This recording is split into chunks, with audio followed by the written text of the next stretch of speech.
Aujourd'hui, je vais déballer le Samsung S25 Ultra récemment sorti, dont le prix est de 1366,3 $. Comme d'habitude, avant de tester le téléphone à main nue, je testerai la solidité de l'écran et du corps. Samsung S25 Ultra. Tout d'abord, je vais tester si le stylet du Samsung S25 Ultra est durable. Facile à casser. Le résultat est clair. Le stylet du Samsung S25 Ultra peut se casser facilement. Ainsi, les amis qui utilisent habituellement le stylo ne devraient pas le casser pour jouer.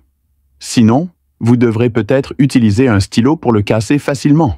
C'est juste pour le plaisir, sinon tu risques de tout gâcher. La conception interne du Samsung Pen est très sophistiquée.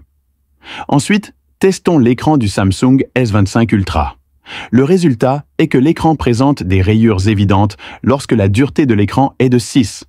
Il semble que la dureté ne soit pas aussi dure que le verre Kunlun du Huawei M710. Ensuite, testons le cadre métallique, la coque arrière et la caméra arrière du Samsung S25 Ultra.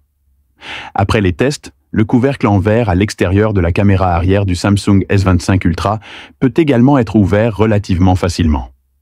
N'essayez donc pas de l'ouvrir de manière normale, sinon il risque vraiment de se casser. Ensuite, testons la résistance de l'écran du Samsung S25 Ultra aux températures élevées. Utilisez un briquet pour l'allumer pendant plus de 10 secondes. Le résultat est celui attendu. Cela a laissé des dégâts irréparables, qui semblaient être une fuite.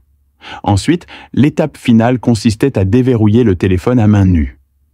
Lors du processus d'ouverture, il a été possible de constater que le corps du Samsung S25 Ultra présentait une déformation de flexion très évidente.